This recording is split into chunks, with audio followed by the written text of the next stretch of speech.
Welcome to IITS. അപ്പോൾ നമ്മൾ ഇന്ന് ഡീൽ ചെയ്യാൻ പോകുന്ന ചാപ്റ്റർ എന്ന് പറയുന്നത് BA പൊളിറ്റിക്കൽ സയൻസിലെ 5th ചാപ്റ്റർ ആയിട്ടുള്ള തിയറീസ് ഓഫ് ദി സ്റ്റേറ്റ് ആണ്. ഓക്കെ, അപ്പോൾ ഓരോ സ്റ്റേറ്റും ഗവേൺ ചെയ്യുമ്പോൾ എങ്ങനെയാണ് ഓരോ തിയറീസ് ഓരോ ഫിലോസഫേഴ്സ് കൊണ്ടുവന്നിട്ടുള്ളത് എന്നതിനെ കുറിച്ച് നമുക്ക് ഡീറ്റെയിൽ ആയിട്ട് ഡിസ്കസ് ചെയ്താലോ?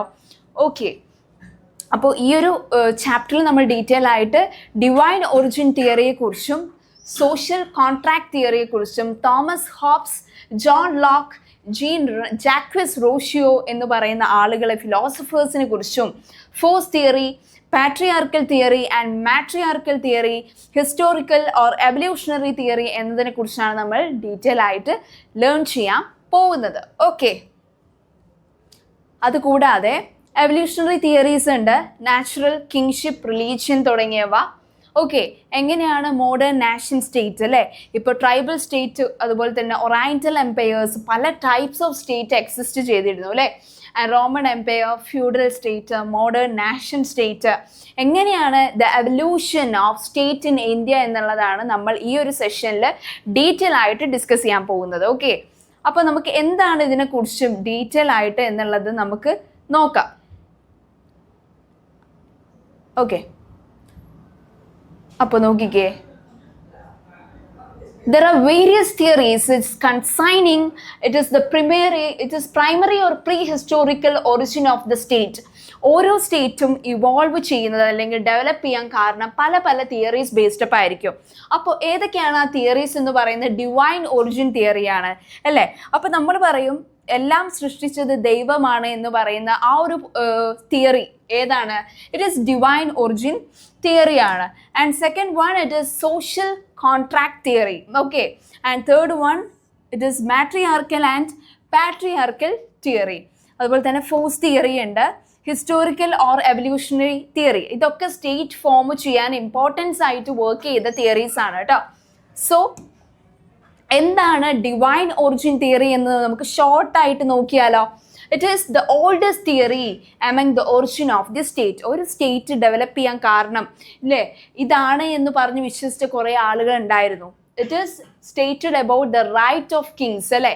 ഇതിൽ ഈ ഒരു ഡിവൈൻ ഒറിജിൻ തിയറിയിൽ മെയിനായിട്ട് അവകാശം ഉള്ളത് ആർക്കാണ്? It is right of kings അല്ലേ. ഈ രാജാക്കന്മാരുടെ അവകാശങ്ങൾക്ക് ഇമ്പോർട്ടൻസ് നൽകിയിട്ടുള്ള ഒരു തിയറീസ് ആണ് ഡിവൈൻ ഒറിജിൻ തിയറി എന്ന് പറയുന്നത്. It is state has been established എന്ന് പറയും. ഈ ഒരു തിയറീൻ്റെ എയിം എന്ന് പറയുന്നത് എന്താണ്? It is the state has been established by and ordinates of God അല്ലേ. എന്ന് വെച്ചാൽ റൂളേഴ്സൊക്കെ എന്താണ് ഡിവൈൻലി അപ്പോയിൻറ്റഡ് ആയിട്ടുള്ള ആളുകളാണ്, ദൈവം തന്നെ സൃഷ്ടിച്ചിട്ടുള്ള സ്റ്റേറ്റ് ആണ് എന്ന് പറയുന്ന തിയറിയാണ് ഏത് theory? It is divine origin theory എന്ന് പറയുന്നത്. They are accountable to no authority but God. എന്താണ് അവിടെ റൂളേഴ്സ് ഒന്നും ഇല്ല, പക്ഷെ ദൈവത്തിനാണ് അവിടെ മുൻഗണന വരുന്നത്. So it is described in Bible. ഇത് എവിടെയാണ് ഈ ഒരു തിയറിനെ കുറിച്ച് പറഞ്ഞിട്ടുള്ളത്? ബൈബിളിലാണ് അല്ലേ. So the combination of earlier rulers were of priest and king or the magic men and king. അപ്പോൾ ആ ഒരു കാലഘട്ടത്തിൽ സ്റ്റേറ്റ് ഫോം ചെയ്യാൻ കാരണം ഈ ദൈവം തന്നെ ഓരോരുത്തരെ എന്താണ് ഇങ്ങനെ സൃഷ്ടിച്ചിട്ട് അവിടെ ഈ ഒരു സ്റ്റേറ്റ് ഫോം ചെയ്തത് ദൈവത്തിൻ്റെ ആളാണ്, ആ ഒരു ദൈവത്തിൻ്റെ ആളാണ് അവിടെ രാജാവായിട്ട് എന്നുള്ള സങ്കല്പമാണ് ഈ ഒരു തിയറിയിൽ എക്സിസ്റ്റ് ചെയ്യുന്നത്. ഓക്കെ, നോക്കിക്കേ, അക്കോർഡിംഗ് ടു മാക്ലെവർ എന്ന് പറയുന്ന ആൾ പറഞ്ഞത് ദ മാജിക് മെൻ എന്ന് പറയുന്ന പ്രീസ്റ്റ് ആണ് അവർ ഉദ്ദേശിച്ചത്. The king all are combined as one. എല്ലാം പ്രീസ്റ്റിൻ്റെ കയ്യിലാണ്, പ്രീസ്റ്റിൻ്റെ ഭരണമായിരുന്നു ഗോഡിന് ഏറ്റവും ഇഷ്ടം എന്നുള്ളതാണ് ഒരു തിയറിസ്റ്റ് പറയുന്നത്. In the epic മഹാഭാരതത്തിൽ is recorded that God appointed Manu to rule the people as per their request to protect them. അല്ല, മഹാഭാരതത്തിൽ എന്താണ് ദൈവം പറയുകയാണ് ഒരു മനുഷ്യനോട്, നീ ഇവിടെ പ്രീസ്റ്റ് ആയിട്ട് അല്ലെങ്കിൽ കിങ് ആയിട്ട് ഇവിടെ ഭരിക്കേ, നല്ല രീതിയിൽ അവർക്ക് വേണ്ടതൊക്കെ ചെയ്തു കൊടുക്കൂ എന്നുള്ളതാണ് ചില തിയറിസ്റ്റ് പറയുന്നത്. Okay, and James in his work the law of free monarchies എന്നുള്ളതിൽ എന്താ പറയുന്നത്? Kings are justly called god അല്ലേ, for the exercise a manner of resemblance of divine powers അല്ലേ. അവിടെ ദൈവത്താൽ സൃഷ്ടിക്കപ്പെട്ട രാജാക്കന്മാർ അല്ലെങ്കിൽ പ്രീസ്റ്റ് ചെയ്യുന്നത് ആരുടെ നിയമപ്രകാരമാണ് ഓരോ കാര്യങ്ങൾ അവിടെ ചെയ്തു പോകുന്നത്? ദൈവം പറയുന്ന ഓരോ പ്രിൻസിപ്പിൾസിന്റെ ബേസ്ഡിലാണ് അവരെ ആ ഒരു സ്റ്റേറ്റിൽ ഭരണം നടത്തുന്നത് എന്നാണ് ഇതിൽ മെയിൻ ആയിട്ട് പറയുന്നത്. അപ്പോൾ ജെയിംസ് എന്ന് പറയുന്ന തിയറിസ്റ്റ് എങ്ങനെയാണ് ഇവിടെ in the law of free monarchies എന്നുള്ള രീതിയിൽ ഈ രാജാക്കന്മാരുടെ റൈറ്റ്സ് എങ്ങനെയാണ് അവർ പെർട്ടിക്കുലർലി അറേഞ്ച് ചെയ്തത്? ഇവിടെ പറയുന്നത് it is monarchy is divinely oriented. അവിടെയുള്ള രാജാക്കന്മാർ എന്ന് പറയുന്നത് ദൈവത്താൽ സൃഷ്ടിക്കപ്പെട്ടവരാണ്. ഓക്കെ, പിന്നെ സെക്കൻഡ് എന്താണ്? Hereditary right is indispensable. And third one, kings are accountable for God alone. എന്താണ് ഇവിടെ പറയുന്നത് എന്ന് വെച്ചാൽ ദൈവത്താൽ സൃഷ്ടിക്കപ്പെട്ട രാജാക്കന്മാരാണ് ഇവിടെ ഭരിക്കുന്നത്. അപ്പൊ ദൈവം പറയും പോലെ അവിടെ ഓരോ പ്രിൻസിപ്പിൾ വെച്ചിട്ട് വേണം ആ രാജ്യം ഭരിച്ച് മുന്നോട്ട് പോകാൻ അല്ലേ. And resistance to a lawful king is sin. ആരെങ്കിലും എന്തെങ്കിലും രാജാക്കന്മാരെ പാപം ചെയ്യുന്നുണ്ടെങ്കിൽ, അഴിമതി ചെയ്യുന്നുണ്ടെങ്കിൽ അവർക്ക് കറക്റ്റ് ആയിട്ടുള്ള പണിഷ്മെന്റ് ദൈവത്തിന്റെ കയ്യിൽ നിന്ന് കിട്ടുമെന്നാണ് പറയുന്നത്. Okay, so this theory has supporters only among religious people. എന്ന് വെച്ചാൽ റിലീജിയസ്ലി ഓർത്തഡോക്സ് ആയിട്ടുള്ള ആളുകൾക്കിടയിൽ മാത്രമേ ഈ ഒരു തിയറി നിലനിന്നിരുന്നുള്ളൂ എന്നാണ് പറയുന്നത്. ഓക്കെ, ഇനി എന്താണ് സോഷ്യൽ കോൺട്രാക്ട് തിയറി എന്ന് പറയുന്നത്? എന്താ social contract theory? It is ഇപ്പോൾ ഡിവൈൻ തിയറി എന്നുള്ളത് establish the divine rights of king ആണെങ്കിൽ ഇവിടെ പറയുന്നത് എന്താ? In contradiction the social contract theory emphasize ചെയ്യുന്നത് എന്താണ്? The state was not the creation of God അല്ലെ. ദൈവത്താൽ സൃഷ്ടിക്കപ്പെട്ട രാജ്യങ്ങളല്ല അല്ലെങ്കിൽ സംസ്ഥാനങ്ങളല്ല ഇവിടെ ഉള്ളത് എന്ന് നിഷേധിച്ചവരാണ് സോഷ്യൽ കോൺട്രാക്ട് തിയറിയിലുള്ള ഫിലോസഫേഴ്സ് എന്ന് പറയുന്നത്. പിന്നെ എന്താ അവർ പറയുന്നത്? It was the result of an agreement entered by A men അല്ലെ. മനുഷ്യൻ കൽപ്പിച്ചിട്ടുള്ള ഓരോ റൂൾസ് പ്രകാരമാണ് ഓരോ സ്റ്റേറ്റും മുന്നോട്ട് പോകുന്നത്. അവിടെ ദൈവത്തിന്റെ ഒരു റോളും ഇല്ല എന്ന് ഇവർ പറയുകയാണ് ചെയ്യുന്നത്. So which had no government organisation. എന്താണ്? ഒരു ഗവൺമെന്റ് ഓർഗനൈസേഷനും ഇല്ലാത്തൊരു സ്ഥലത്ത് ഓരോ പ്ലാനിങ് വെച്ച് നല്ല രീതിയിൽ ഓർഗനൈസ്ഡ് ആയിട്ടുള്ള മാനർ കൊണ്ടുവന്നിട്ടുള്ളത് മനുഷ്യരാണ്. അവിടെ ഗോഡിന് ഒരു റോളും ഇല്ല എന്ന് എംഫസൈസ് ചെയ്തിരിക്കുകയാണ് സോഷ്യൽ കോൺട്രാക്ട് തിയറി ത്രൂ ചില ഫിലോസഫേഴ്സ്. ഓക്കെ, അവർ പറയുന്നത് the world is divided into 2 periods. നമ്മുടെ ലോകം എന്ന് പറയുന്നത് 2 പീരീഡിലായിട്ട് ഡിവൈഡ് ചെയ്തിട്ടുണ്ട് എന്നാണ് പറയുന്നത്. ഓക്കെ, ഇറ്റ് ഈസ് ഫസ്റ്റ് പീരീഡിൽ എന്താ പറയുന്നത്? there was no government. ആദ്യം ഒരു കാലഘട്ടം വരെ ന്യൂറ്റാണ്ട് എന്ന് പറയുന്ന അവിടെ സർക്കാരൊന്നും ഇല്ലായിരുന്നു അല്ലെ, രൂപീകരിക്കപ്പെട്ടിട്ടില്ല. So no law could be enforced as there was no human authority to formulate and enforce them. അതുകൊണ്ട് തന്നെ ഒരു നിയമം അവിടെ നടപ്പിലാക്കുന്നില്ല. അവിടെ കോർട്ടോ അങ്ങനെയുള്ള സംഗതികളൊന്നുമില്ല. ഗവൺമെന്റ് ഇല്ലെങ്കിൽ അവിടെ കോർട്ട് എക്സിസ്റ്റ് ചെയ്യാനും പറ്റില്ലല്ലോ. So men lived in a state of nature in which they were subject to follow only such regulation that nature was supposed to prescribe. എന്താണ്? അവരുടെ റിലീജിയസ് കമ്മ്യൂണിറ്റി പറയുന്ന പ്രിൻസിപ്പിൾസിൽ ഓർത്തഡോക്സ് ആയി ജീവിച്ചിരുന്നവരായിരുന്നു ചില മനുഷ്യർ. ഗവൺമെന്റ് ഒന്നും ഇല്ലെങ്കിൽ നമ്മുടെ സൊസൈറ്റി പറയുന്ന റൂൾസിനനുസരിച്ച് ജീവിക്കുന്നവരായിരുന്നു ഫസ്റ്റ് പീരീഡിൽ ഉണ്ടായിരുന്നവർ അല്ലേ.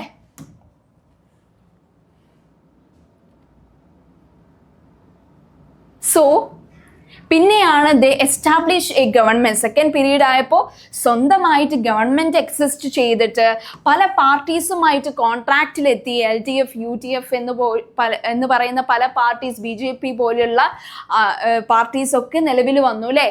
ഒരു ഗവൺമെന്റ് തന്നെ ഫോം ചെയ്തു സെക്കൻഡ് പീരീഡിൽ. അതാണ് സോഷ്യൽ കോൺട്രാക്ട് തിയറി കൊണ്ട് ഉദ്ദേശിക്കുന്നത്. Okay, and the concept of social contract എന്ന് പറയുന്ന കോൺസെപ്റ്റ് ഏതിലാണ് വന്നിട്ടുള്ളത്? It was found in the political treatise of both east and west. Kautilya in his Arthashastra mentioned about this. Okay,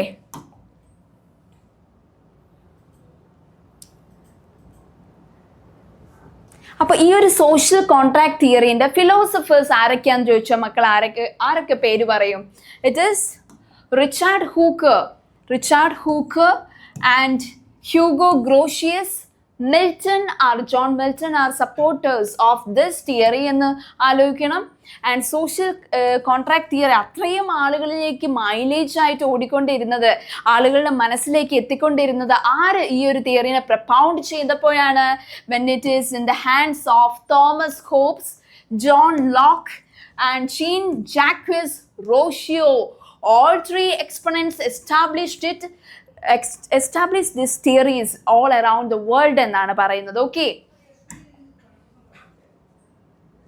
ഇനി തോമസ് ഹോബ്സ് എങ്ങനെയാണ് ഈ ഒരു തിയറിനെ കുറിച്ച് അദ്ദേഹത്തിന്റെ ഒരു പോയിന്റ് ഓഫ് വ്യൂ എങ്ങനെയായിരുന്നു എന്ന് നോക്കിയാൽ, തോമസ് ഹോബ്സ് പറഞ്ഞ സോഷ്യൽ കോൺട്രാക്ട് തിയറിനെ കുറിച്ച് ഒരു പോയിന്റ് ഓഫ് വ്യൂ ആണ് നമ്മൾ ഡിസ്കസ് ചെയ്യാൻ പോകുന്നത്. അദ്ദേഹം പറഞ്ഞിട്ടുള്ളത് എന്താന്ന് നോക്കിയാലോ, in the state of nature, first period എന്ന് പറയുന്ന പ്രകൃതി പറയുന്ന റൂൾസ് ഒക്കെ നല്ല രീതിയിൽ പാലിച്ചുകൊണ്ട് മുന്നോട്ട് പോകുന്ന മനുഷ്യരെയാണ് കണ്ടത് അല്ലേ. It is without A state or government. അപ്പോൾ എന്തുണ്ടായിരുന്നില്ല, അവർക്ക് സ്വന്തമായിട്ട് സംസ്ഥാനമോ സർക്കാരോ ഒന്നും ഉണ്ടാവാത്ത കാലഘട്ടത്തിൽ men possessed natural rights which he acquired from the law of nature അല്ലേ. അവരുടെ ചുറ്റുള്ള സൊസൈറ്റി പറയുന്ന റൂള് മാത്രമായിരുന്നു അവർക്ക് പാലിക്കേണ്ടി വന്നിട്ടുള്ളത് ആ ഒരു കാലഘട്ടം. And men's act of movement were motivated by self-interest and disregarded the interest of others. ഇപ്പം പിന്നെന്താണ്, മനുഷ്യരുടെ കാലുവെപ്പ് വന്നപ്പോൾ വലിയ എന്താ പറയുക, നല്ല റിലീജിയസ് ആയിട്ടുള്ള പ്രിൻസിപ്പിൾസ് ഫോളോ ചെയ്യാൻ തുടങ്ങി മനുഷ്യർ. അത് മറ്റുള്ളവരെ എക്സ്ക്ലൂഡ് ചെയ്തുകൊണ്ട് പുറത്താക്കിക്കൊണ്ടുള്ള നിയമങ്ങളും വരാൻ തുടങ്ങി. And there were continuous conflict, might was right, no justice existed, men ruled under insecurity.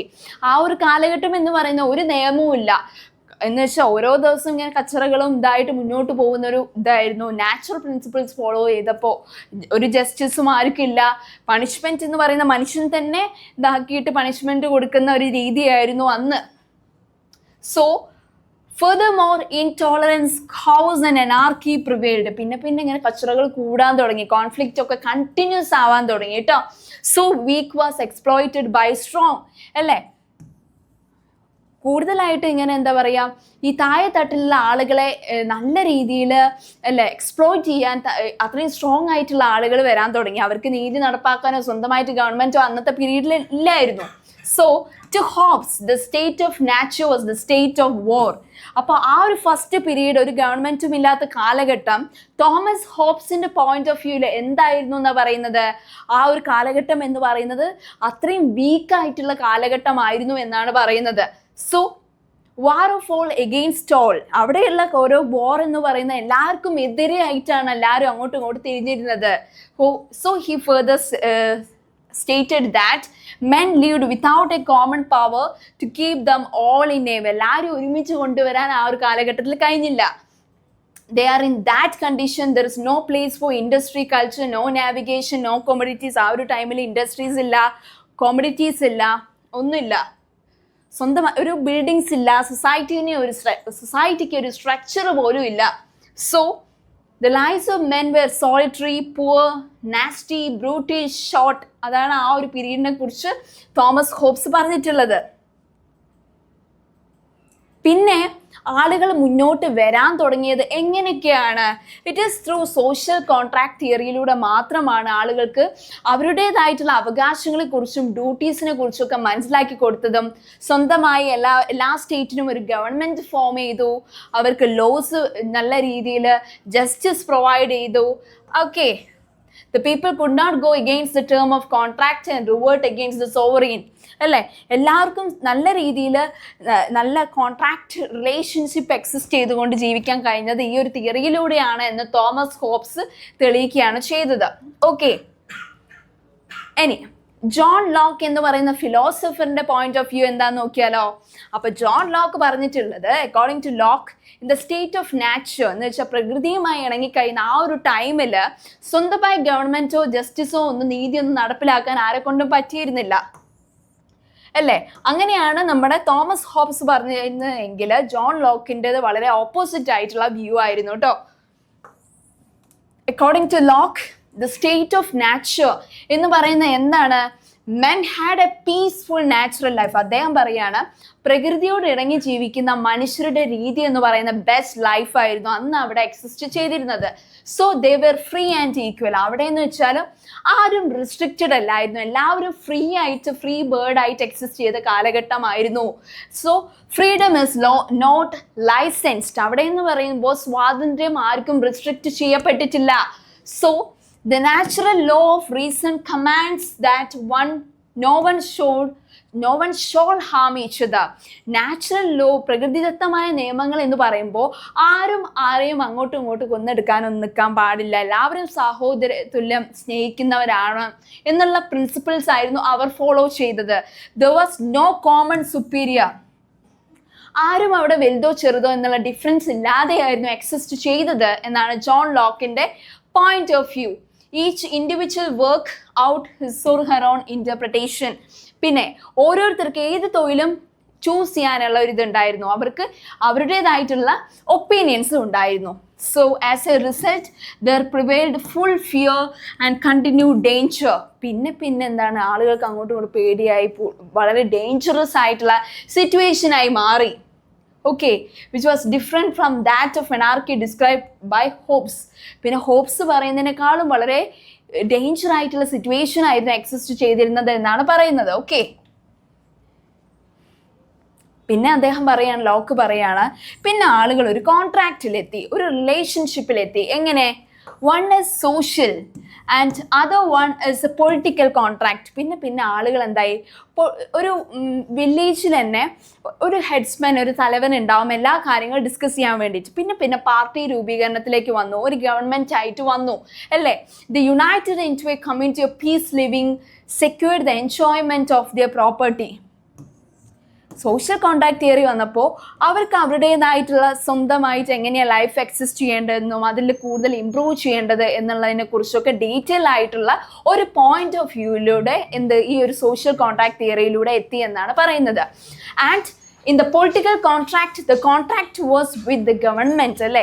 ഇപ്പോൾ ജോൺ ലോക്കിൻ്റെ പോയിന്റ് ഓഫ് വ്യൂ ബേസിസിൽ പറയുകയാണെങ്കിൽ സോഷ്യൽ കോൺട്രാക്ട് എന്ന് പറയുമ്പോൾ എന്താണ് ഇവിടെ ഉദ്ദേശിക്കുന്നത്? It is a contract with the government.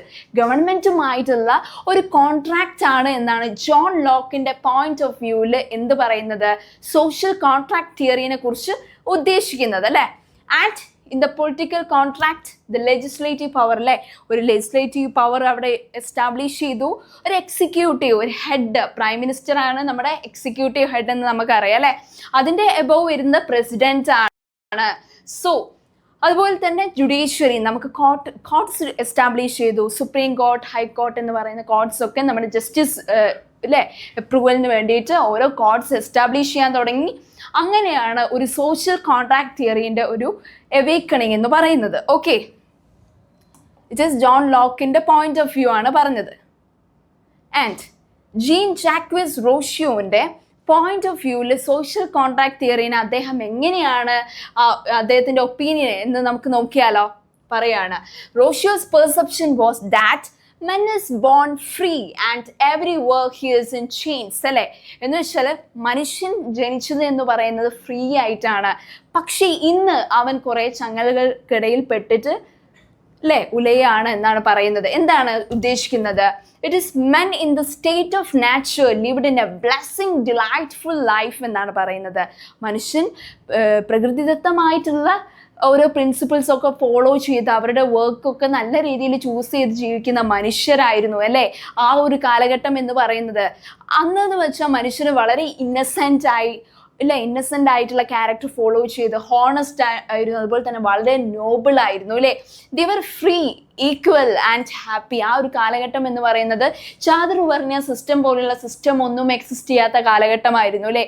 എല്ലാവരും ഈക്വൽ ആയിരുന്നു, ഹൈ ആൻഡ് ലോവർ ക്ലാസ് ഒക്കെ ഈക്വൽ ആയിരുന്നു.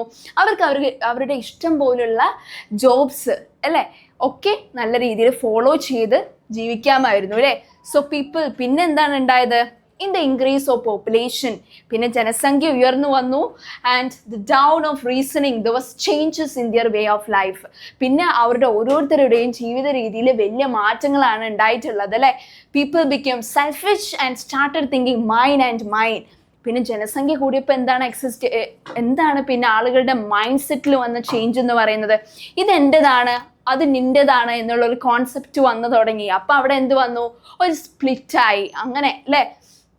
In the words of Rocio, the first man who, after enclosing the piece of land, bethought himself that this is mine, and found people simple enough to believe him as a real founder of civil society. നമ്മൾ എന്താണ്? ദൈവമാണ് എല്ലാ ഇതും കണ്ടെത്തിയത് അല്ലെങ്കിൽ കൊണ്ടുവന്നത്, എല്ലാം develop ചെയ്തത് എന്ന് പറയുന്ന കോൺസെപ്റ്റിൽ നിന്ന് മനുഷ്യനാണ് എല്ലാം ഉണ്ടാക്കിയത് എന്നുള്ള കോൺസെപ്റ്റിലേക്ക് വരാൻ തുടങ്ങിയ ആ ഒരു പോയിന്റ് ഓഫ് വ്യൂവിനെയാണ് സോഷ്യൽ കോൺട്രാക്ട് തിയറി ബേസിസിൽ റോഷ്യോ നമുക്ക് മുന്നേക്ക് വെക്കുന്ന ഒരു തോട്ട് അല്ലെങ്കിൽ പോയിന്റ് ഓഫ് വ്യൂ എന്ന് പറയുന്നത്. ഓക്കെ അപ്പോൾ കുറേ ആളുകൾ ഈ ഒരു ഫിലോസഫേഴ്സിനെതിരെ, ഈ ഒരു തിയറിക്കെതിരെയും വന്നിട്ടുണ്ടായിരുന്നു. അതാണ് ഈ ഒരു ക്രിറ്റിസിസം ഓഫ് ദിസ് തിയറിയാണ് ഡിസ്കസ് ചെയ്യുന്നത്. It is English philosophers were contended that the contract between the government and governed could not be accepted with the basic differences of the fact of the history. എന്ന് പറയുമ്പോൾ ചില philosophers ഈ ഗവൺമെന്റിനെ support ചെയ്ത് പറയുന്നവരുണ്ട്, ചിലർ natural പ്രിൻസിപ്പിൾസിനെ support ചെയ്ത് പറയുന്നവരുണ്ട് അല്ലേ? അപ്പോൾ ഇത് രണ്ടും എന്താണ്? ഒരു ജോയിനിങ് ഇല്ല, ഒരു ലിങ്ക് ഇല്ലാത്തൊരവസ്ഥ അല്ലേ? And it is unhistorical and merely fiction ടൈപ്പാണ്. നമുക്ക് ഇതിനെക്കുറിച്ച് ഒരു അറിവുമില്ല എന്ന് വെച്ചാൽ ഓരോ ആളുകൾ ഓരോ ഹിസ്റ്റോറിക്കൽ ബുക്സ് എഴുതുമ്പോഴാണ് ആ ഒരു കാലഘട്ടം ആ ഒരു രാജാവിൻ്റെതായിരുന്നു, ആ രാജാവിൻ്റെ പീരീഡിൽ ഇത്തരം വാർസ് എക്സിസ്റ്റ് ചെയ്തിരുന്നു അല്ലേ, അവിടെയുള്ള കൾച്ചർ ഇങ്ങനെയായിരുന്നു, ആ ഒരു ടൈമിൽ അവർ യൂസ് ചെയ്ത കോയിൻസ് ഈ ഒരു ടൈപ്പായിരുന്നു എന്നൊക്കെ നമുക്ക് അറിവ് കിട്ടുന്നത്. പക്ഷേ ഇതൊക്കെ ഒരു ഫിക്ഷൻ ടൈപ്പാണെന്നുള്ള രീതിയിലാണ് ക്രിറ്റിസിസം വന്നിട്ടുള്ളത്. പക്ഷേ ക്രിറ്റിസിസം വരുമ്പോൾ എന്താണെങ്കിലും ഒരു ഇതിന് നല്ലതും ചീത്തയും ഉണ്ടാവുമല്ലോ. ചിലവർ ഇതിനെ വാല്യൂ ചെയ്യുന്ന ആളുകളും ഉണ്ടാവും അല്ലേ? It emphasizes the state to ensure the safety and protection of its subject അല്ലേ? എന്ന് വെച്ചാൽ ഓരോ സ്റ്റേറ്റ് ഫോം ചെയ്യുന്ന എന്തിനു വേണ്ടിയിട്ടാണ്? ഒരു ഓർഡറിങ്ങിന് വേണ്ടിയിട്ടാണ്. ഒരു ഗവൺമെൻറ് ഉണ്ടാവും പോലെ ഓരോ 28 സ്റ്റേറ്റ്സും ഒരാൾക്ക് കൈകാര്യം ചെയ്യാൻ പറ്റുമോ? അതിന് വേണ്ടിയിട്ടാണ് ഓരോ സ്റ്റേറ്റിലും ചീഫ് മിനിസ്റ്റേഴ്സിനെയും ഗവർണേഴ്സിനെയും ഒക്കെ അറേഞ്ച് ചെയ്യുന്നത്. അതെന്തിനു വേണ്ടിയിട്ടാണ് അവർ അറേഞ്ച് ചെയ്യുന്നത്? നമ്മുടെ പീപ്പിളിൻ്റെ പ്രൊട്ടക്ഷന് വേണ്ടിയിട്ടാണ് അല്ലേ? അതാണ് മെയിനായിട്ട് ചില ആളുകൾ, ഈ ഒരു തിയറീനെ വാല്യൂ ചെയ്യുന്ന ആളുകൾ പറയുന്ന പോയിന്റ് ഓഫ് വ്യൂ എന്ന് പറയുന്നത്. ഇനി നെക്സ്റ്റ് തിയറി എന്ന് പറയുന്നത് ഫോഴ്സ് തിയറിയാണ്. എന്താണ് ഫോഴ്സ് തിയറി എന്നുകൊണ്ട് ഉദ്ദേശിക്കുന്നത് നോക്കാം അല്ലേ നമുക്ക്. It is the exponents of the force theory were of the view that ഈ ഒരു ഫോഴ്സ് തിയറിനെ പ്രൊപ്പഗേറ്റ് ചെയ്യുന്ന ചില ഫിലോസഫേഴ്സ് പറഞ്ഞിട്ടുള്ള ഒപ്പീനിയൻ എന്താ നോക്കിയാലോ. They have the opinion that the origin of the state and its development was based on force അല്ലേ? എന്തിനോ ഒരു മനുഷ്യർ മറ്റൊരു സെക്ഷൻ ഓഫ് പീപ്പിളിനെ ഫോഴ്സ് ചെയ്യിപ്പിക്കുന്നതാണ് സ്റ്റേറ്റ് ഫോർമേഷൻ എന്ന് പറയുന്നത് എന്നാണ് പറയുന്നത് ഫോഴ്സ് തിയറിയിലൂടെ. It is by the force used by strong over the weak. അപ്പോൾ നമുക്കറിയാം ഹിറ്റ്ലേഴ്സ് റൂൾ എങ്ങനെയായിരുന്നു? ഈ ജൂയിഷ് കമ്മ്യൂണിറ്റീനെ ഫോഴ്സ് ചെയ്ത് അല്ലെങ്കിൽ സപ്രസ് ചെയ്തിട്ടാണ് ആ ഒരു ഇതിൽ നമുക്ക് ഫോഴ്സ് തിയറീനെ എക്സാമ്പിൾ ആയിട്ട് കൊടുക്കാൻ പറ്റുന്നത് അല്ലേ? In such a way whenever the strong group outdid the weak, the strong became the master and ruled the weak. എന്ന് പറയുമ്പോൾ ഹിറ്റ്ലറിൻ്റെ ആണെങ്കിലും മുസോളിനിയുടെ കാലഘട്ടം ആണെങ്കിലും അവിടെയുള്ള വീക്ക് സെക്ഷനെ സപ്രസ് ചെയ്തിട്ട് സുപ്രീം റോൾ പ്ലേ ചെയ്യുന്നവരെയാണ് നമ്മൾ ഫോഴ്സ് തിയറിയിലൂടെ പറയുന്നത്. And there is not even the slightest difficulty in proving that all political community of the modern type owe their existence to successful warfare. എന്ന് വെച്ചാൽ വീക്ക് സെക്ഷന് suppress ചെയ്ത് അവർക്ക് എന്ത് ചേഞ്ചസും എന്ത് വാറും നല്ല രീതിയിൽ ബ്രോക്ക് ഔട്ട് ചെയ്തതാക്കാം എന്നുള്ളൊരു മൈൻഡ് സെറ്റ്, അതാണ് മെയിനായിട്ട് ഫോഴ്സ് തിയറിയിൽ പറയുന്നത്. അപ്പോൾ ഫോഴ്സ് തിയറിക്ക് എന്തുണ്ട്? മെറിറ്റ്സും ഉണ്ട്, ഡീമെറിറ്റ്സും ഉണ്ട് അല്ലേ? അപ്പോൾ ഫോഴ്സ് തിയറി എന്ന് പറയുന്ന സയൻറ്റിഫിക് എന്ന് പറയുന്നവരുണ്ട്. Its application could be seen through historical incidents അല്ലേ? പല ചരിത്രപരമായിട്ടുള്ള പല ഈവൻറ്റ്സ് വന്നിട്ടാണ് ഈ ഒരു തിയറി വന്നിട്ടുള്ളത്. ഹെർബർട്ട് സ്പെൻസർ പറഞ്ഞിട്ടുള്ളൊരു കോൺസെപ്റ്റ് ആണ് the survival of the fittest എന്ന് പറയുന്നത്. It proves and upholds this theory. Through blood and iron, some greater states have been established എന്ന് പറയുന്നവരുണ്ട്. സോ ചില ആളുകൾ പറയുന്നത് ഇത് മനുഷ്യ വംശത്തെ തന്നെ കൊന്നെടുക്കുന്ന തിയറീസ് ആണ് എന്നൊക്കെ പറഞ്ഞു. ഇപ്പോൾ ഹിറ്റ്ലറിന്റെ കാലഘട്ടം ഈ ജൂയിഷ് എന്ന് പറയുന്ന കമ്മ്യൂണിറ്റീനൊക്കെ കോൺസെൻട്രേഷൻ ക്യാമ്പിലൂടെ എന്താണ് അത്രയും മാസ് കില്ലിങ്സ് ആണ് ചെയ്തത്, അത്രയും ബേർഡൻഡ് ആയിട്ടുള്ള ഇൻസിഡൻസ് ആണ് അവിടെ എക്സിസ്റ്റ് ചെയ്തിട്ടുള്ളത്. അതാണ് മെയിൻ ആയിട്ട് ഫോഴ്സ് തിയറീൻ്റെ മെറിറ്റ്സും ഡിമെറിറ്റ്സും ആയിട്ട് പറയുന്നത്. അപ്പം നമ്മൾ ഡിസ്കസ് ചെയ്ത് വന്നത് ഏതൊക്കെ തിയറീസ് ആയിരുന്നു? It is mainly social contract theory, അതുപോലെ തന്നെ ഫോഴ്സ് തിയറി, ഡിവൈൻ തിയറി ഒക്കെയാണ് നമ്മൾ ഡിസ്കസ് ചെയ്തത്. ഇനി നമ്മൾ ഡിസ്കസ് ചെയ്യാൻ പോകുന്ന അനദർ തിയറി എന്ന് പറയുന്നത് ഇറ്റ് ഈസ് പാട്രിയാർക്കൽ തിയറിയാണ്. എന്താണ് പാട്രിയാർക്കൽ തിയറി കൊണ്ട് ഉദ്ദേശിക്കുന്നത് നോക്കിയാലോ? It is family is the foremost constituent of society as it is the oldest of all human institution and playing important role in the evolution of state എന്നാണ് പറയുന്നത് അല്ലേ. Family എന്ന് പറയുന്നതാണ് എല്ലാത്തിൻ്റെയും ഒരു അടിസ്ഥാനം അല്ലെങ്കിൽ ബേസിക് തിങ് എന്ന് പറയുന്നത് അല്ലേ. So it is oldest of all human institution that is playing an important role in the evolution of a state. ഒരു സ്റ്റേറ്റ് ഉണ്ടാവാനും കൂടുതലായിട്ട് എന്താണ് ഫാമിലിക്ക് നല്ല ഇമ്പോർട്ടൻസ് ഉണ്ട്. സോ അരിസ്റ്റോട്ടിൽ ഇതിനെക്കുറിച്ച് പറയുന്നത് എന്താണെന്ന് വെച്ചാൽ the state is the natural expansion of the family. ഒരു സ്റ്റേറ്റ് എന്ന് പറയുന്ന ഒരു ഫാമിലീൻ്റെ എക്സ്പാൻഷൻ, ഫാമിലി മെമ്പേഴ്സ് പോലെയാണ് സ്റ്റേറ്റ് എന്ന് പറയുന്നത്. സ്റ്റേറ്റ് എന്ന് പറയുന്നത് ഒരു ഫാമിലിയാണ് അല്ലേ. അവിടെ ഒരു ഹെഡ് ഉണ്ടാവും, പ്രൈം മിനിസ്റ്റർ ആയിരിക്കും, ബാക്കിയുള്ള MLAs ഒക്കെ ബാക്കിയുള്ള ഫാമിലി മെമ്പേഴ്സ് ആയിരിക്കും. അതുപോലെയാണ് എന്നാണ് അരിസ്റ്റോട്ടലിൻ്റെ ഒരു പോയിന്റ് ഓഫ് വ്യൂ എന്ന് പറയുന്നത്. പിന്നെ അക്കോർഡിംഗ് ടു ലീകോക്ക് എന്ന് പറയുന്ന ഫിലോസഫറിൻ്റെ പോയിന്റ് ഓഫ് വ്യൂ ഒന്ന് നോക്കിക്കേ. എന്താണ് പാട്രിയാർക്കൽ തിയറി എന്നുള്ളത്? It is first the house hold, then the patriarchal family, then the tribe or persons of kindred descent and family nation എന്നാണ് പറയുന്നത് അല്ലേ. ആദ്യം നമ്മുടെ ഒരു ഫാമിലി സ്റ്റാർട്ടപ്പ് ചെയ്യുന്നത്, ഒരു സ്റ്റേറ്റിൻ്റെ എവല്യൂഷൻ വരുന്നത് എവിടെയാണ്? ഹൗസ് ഹോൾഡിലാണ് അല്ലേ. കുറേ ലീഡർഷിപ്പ് റോൾ നമ്മൾ പ്ലേ ചെയ്യുമ്പോൾ പിന്നെന്താണ് അവിടെ ആ ഒരു ഹൗസ് ഹോൾഡിൽ പാട്രിയാർക്കൽ നാച്ചുറായിട്ടുള്ള അല്ലേ ഫാദർ ആയിരിക്കും അവിടെ ഹെഡ് എന്ന് വയ്ക്കുക. ചില കുറേ ഫാമിലീസിൽ അങ്ങനെയാണ് അല്ലേ. സോ അതുപോലെ തന്നെ പല പല ട്രൈബ്സ് എക്സിസ്റ്റ് ചെയ്യുന്നുണ്ട് നമ്മുടെ നാഷനിൽ. So emerges the social series created on this basis. അങ്ങനെയാണ് ഒരു സോഷ്യൽ സീരീസ് അവിടെ എക്സിസ്റ്റ് ചെയ്യുന്ന ഒരു സ്റ്റേറ്റ് അവിടെ എവല്യൂഷൻ സംഭവിക്കുന്നത് എന്നാണ് പറയുന്നത്. സോ സർ ഹെൻറി മെയിൻ എന്ന് പറയുന്ന ഒരു വ്യക്തി, ദ ചീഫ് സപ്പോർട്ടർ, ഇദ്ദേഹം ഈ പാട്രിയാർക്കൽ തിയറീനെ നല്ല രീതിയിൽ സപ്പോർട്ട് ചെയ്യുന്ന തിയറിസ്റ്റാണ് കേട്ടോ. അദ്ദേഹം പറയാണ് the elementary group in the family is connected by the common subjection to the highest male accident അല്ലേ.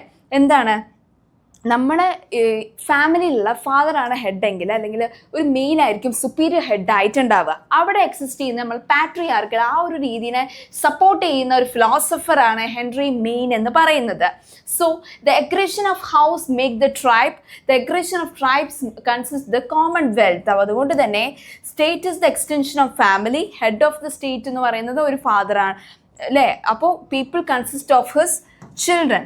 അപ്പോൾ എന്താണ് പ്രൈം മിനിസ്റ്റർ എന്ന് പറയുമ്പോൾ ആ ഒരു ഇതിൻ്റെ ഫാമിലിൻ്റെ ഫാദറും ബാക്കിയുള്ള അവിടെയുള്ള പീപ്പിളൊക്കെ അവരുടെ മക്കളായിട്ടും കണ്ടിട്ട് വേണം അവരെ സെർവ് ചെയ്യാൻ എന്നുള്ള ഒരു തീമാണ് ഈ ഒരു പാട്രിയാർക്കൽ തിയറിയിലൂടെ നമുക്ക് തരുന്നത്. എന്തൊക്കെയാണ് അപ്പോൾ അതിൽ മെയിനായിട്ട് പറയുന്നത് പാട്രിയാർക്കൽ തിയറിയിൽ? Mainly the principle of 3 features ആണ് പറയുന്നത്. എന്തൊക്കെയാണ്?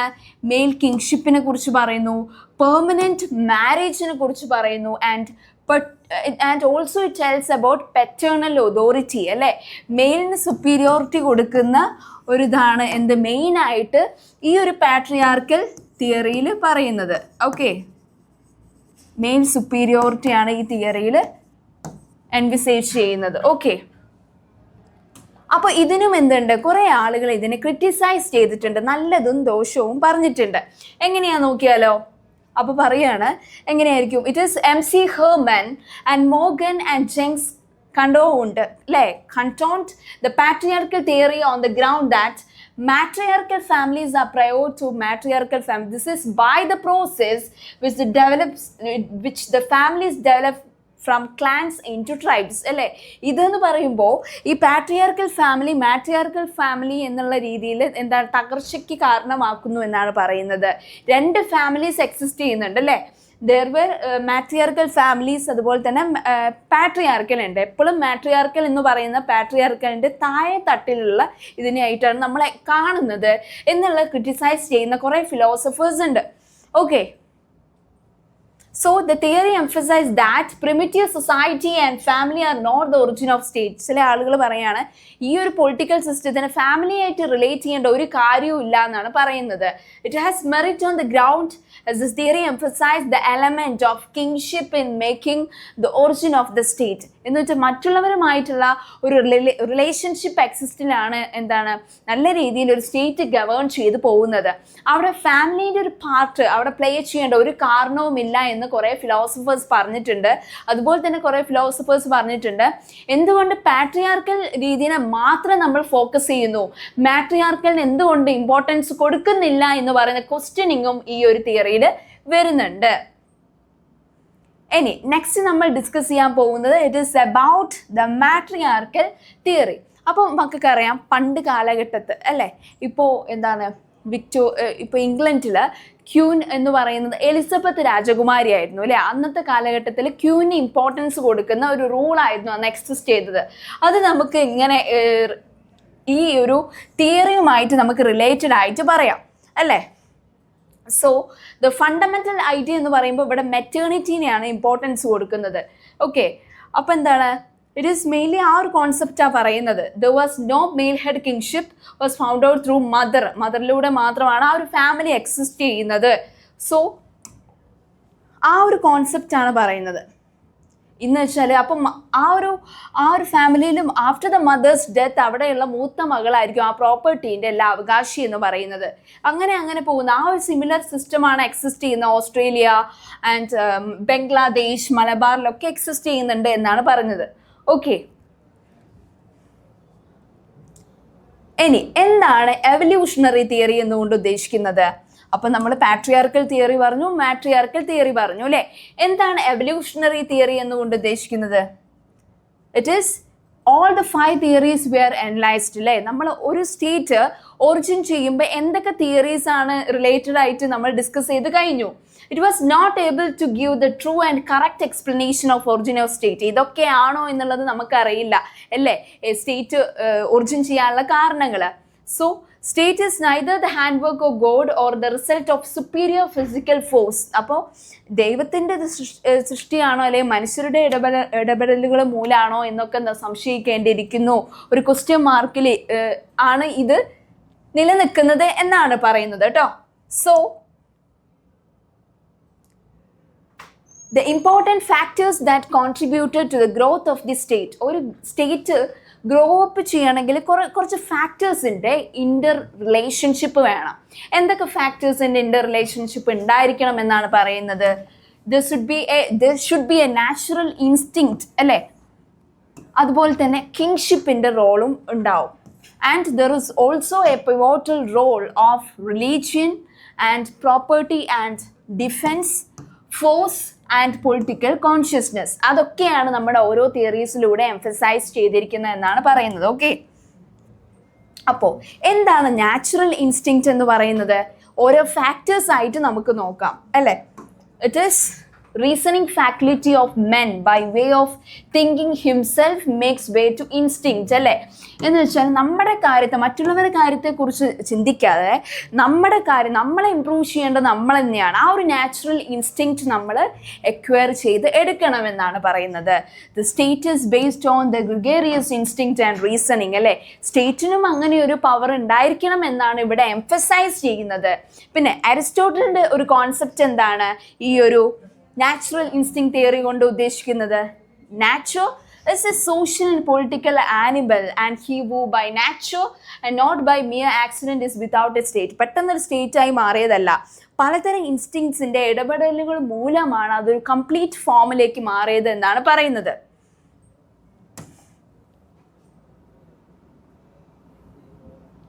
പിന്നെ ഒരു കിങ്ഷിപ്പ് ഉണ്ടായിരിക്കും. എന്താണ് കിങ്ഷിപ്പ് എന്ന് പറയുന്നത്? ഒരു bond of unity take place ചെയ്താൽ മാത്രമേ, എന്ന് വെച്ചാൽ പല പൊളിറ്റിക്കൽ പാർട്ടീസും ഇലക്ഷനിൽ പാർട്ടിസിപ്പേറ്റ് ചെയ്യും. അപ്പോൾ നമ്മൾ എന്താണ് ഒരാളെ പിടിച്ചിട്ട് ഒരു റോളിലിടുകയാണോ ചെയ്യുന്നത്? ഇലക്ഷൻസ് ത്രൂ മെജോറിറ്റി ആയിട്ട് വോട്ടിംഗ് കിട്ടുന്ന ആളുകളെ നമ്മൾ ആ ഒരു ഇതിലേക്ക് റെപ്രസെൻറ്റ് ചെയ്തിടുകയാണ് ചെയ്യുന്നത് അല്ലേ. അപ്പോൾ സുപ്പീരിയോറിറ്റി കൂടുതൽ വോട്ട് കിട്ടുന്ന ആ ഒരു പൊളിറ്റിക്കൽ പാർട്ടി സുപ്രീമായി വരികയും മറ്റുള്ള പാർട്ടിയിലുള്ള ആളുകളും എന്താണ് ആ ഒരു അസംബ്ലിയിൽ ഇരിക്കേണ്ട ആളുകൾ തന്നെയാണ്. അപ്പോൾ എല്ലാവർക്കും ഈക്വൽ ആയിട്ടുള്ള ഇമ്പോർട്ടൻസ് കൊടുത്ത് ആ ഒരു ബോണ്ട് ഓഫ് യൂണിറ്റി അവിടെ എക്സിസ്റ്റ് ചെയ്തുകൊണ്ട് വേണം പോവാൻ എന്നുള്ളതാണ് കിങ്ഷിപ്പ് കൊണ്ട് ഉദ്ദേശിക്കുന്നത്. Okay, and next one it is religion. എന്താണ് ഒരു റിലീജിയൻ്റെ ഇമ്പോർട്ടൻസ് ഇവിടെ? Another important factor that brought together in an ancient society എന്ന് പറയുന്നത് റിലീജിയൻ ആണ്. The primitive men were in fear of various natural phenomena and objects. Religion ബേസിസിൽ നോക്കുകയാണെങ്കിൽ ഈ പ്രകൃതിദത്തമായിട്ടുള്ള കുറേ കാര്യങ്ങളിൽ മനുഷ്യരെന്താണ് പേടിക്കുന്നുണ്ട് അല്ലേ. ഇപ്പം നാച്ചുറൽ ഫിനോമിന ആണെങ്കിലും okay. The magicians made use of fear, ignorance and superstition. ആളുകൾ അത്രയും അന്ധവിശ്വാസത്തിൽ ഉടഞ്ഞ് ആ ഒരു ഇതിൽ വിശ്വസിക്കുന്ന ആളുകളായിരുന്നു, അതിൽ വീണു പോയ ആളുകളായിരുന്നു അല്ലേ. So later magic gave way to religion, fear to worship and prayer consequently with the passage of time. പിന്നെ ഈ മെജിഷ്യൻസ് മാറിയിട്ട് പ്രീസ്റ്റായി മാറി. Priest assume the power of king. പല സ്ഥലത്തും പ്രീസ്റ്റായി. റോമിൽ ഇപ്പോൾ പ്രീസ്റ്റിൻ്റെ റോളാണല്ലോ, പോപ്പാണല്ലോ അവിടെ സുപ്രീം റോള്. അതാണ് റിലീജിയൻ്റെ ഒരു മേജർ റൂൾ എന്ന് പറയുന്നത്. ഇപ്പോഴും പല രീതിയിൽ റിലീജിയൻ സെൻറ്റിമെൻറ്റ്സും ലോസും പ്രിൻസിപ്പിൾസും ഒക്കെ സ്റ്റേറ്റിൽ എക്സിസ്റ്റ് ചെയ്യുന്നുണ്ട് എന്നാണ് പറയുന്നത്. അതുകൊണ്ട് തന്നെ എല്ലാത്തിലും റിലീജിയൻ ഒരു മേജർ പ്ലേ ഉണ്ട്. Next one it is property and defence. എന്താണ് പ്രോപ്പർട്ടി ആൻഡ് ഡിഫെൻസ് എന്നുകൊണ്ട് ഉദ്ദേശിക്കുന്നത്? ഇറ്റ് ഈസ് നമുക്ക് പല സ്റ്റേജസിലൂടെ കടന്നു പോയിട്ടാണ് ഇന്നത്തെ ഒരു സ്റ്റേജിൽ എത്തിയത്. ഹണ്ട് സ്റ്റേജ് ഉണ്ടായിരുന്നു, ആളുകൾ വേട്ടയാടി പിടിച്ചൊരു കാലഘട്ടം അല്ലേ. അതുപോലെ തന്നെ ഹേർഡ് മെൻ സ്റ്റേജ്, ഈ കാറ്റിലിനൊക്കെ റിയർ ചെയ്തിട്ടുള്ള ഒരു കാലഘട്ടം. And also there is an agricultural സ്റ്റേജും എക്സിസ്റ്റ് ചെയ്തിട്ടുണ്ടായിരുന്നു. In course of time, people came to know the practical use of agriculture, which made them settle at one place, and in this way village came into existence. അങ്ങനെയാണ് ഓരോ ആളുകൾ, കുറച്ച് ആളുകൾ ഒരു സ്ഥലത്ത് മാത്രം എക്സിസ്റ്റ് ചെയ്യാൻ തുടങ്ങിയപ്പോഴാണ് അവിടെ വില്ലേജ് വന്നത്. പിന്നെ ആ വില്ലേജ്, പിന്നെ അവിടെ ആ ഒരു അഗ്രികൾച്ചർ ഡെവലപ്പ് ചെയ്തപ്പോൾ, ട്രേഡ് ഡെവലപ്പ് ചെയ്തപ്പോൾ അത് സിറ്റിയായി മാറി. അങ്ങനെയാണ് പല രീതിയിൽ ചേഞ്ചസ് വന്നിട്ടുള്ളത് എന്നാണ് പറയുന്നത്. പിന്നെ ഓരോ പ്രോപ്പർട്ടി വന്നു, ആ പ്രോപ്പർട്ടിയൊക്കെ അല്ലേ നല്ല രീതിയിൽ പ്രൊട്ടക്റ്റ് ചെയ്യാൻ വേണ്ടി പല ലോസ് വന്നു. അങ്ങനെ ഡിഫെൻസ് റിലേറ്റഡ് ആയിട്ടുള്ള മാറ്റേഴ്സും വരാൻ തുടങ്ങി. Okay,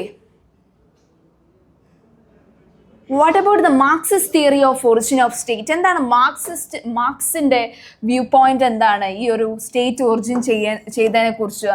It is the French Revolution of 1789 that is provided an idea of socialism which is similar to എന്താണ് liberty, equality and fraternity ആണ് ഈ ഫ്രഞ്ച് റെവല്യൂഷൻ്റെ മേജർ മോട്ടോ എന്ന് പറയുന്നത് അല്ലേ. So it detailed the ideological apparatus that is given by Marx, Friedrich Engels and Lenin. അവരൊക്കെ എന്താണ് പറഞ്ഞത്?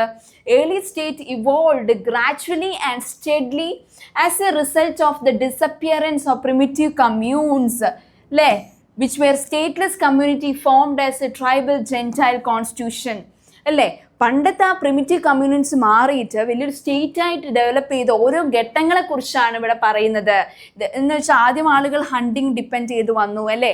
അവരുടെ മേജർ ലൈവ്ലിഹുഡ് എന്ന് പറയുന്ന ഹണ്ടിങ്, ഫിഷിംഗ്, ഫ്രൂട്ട് ഗാദറിംഗ് ഒക്കെ ആയിരുന്നു. ആൻഡ് കാറ്റിൽ ഗ്രേസിംഗ് ഒക്കെ ആയിരുന്നു. മാർക്സ് പറഞ്ഞ പോയിന്റ് ഓഫ് വ്യൂ എന്ന് പറയുന്നത് എന്താണ്?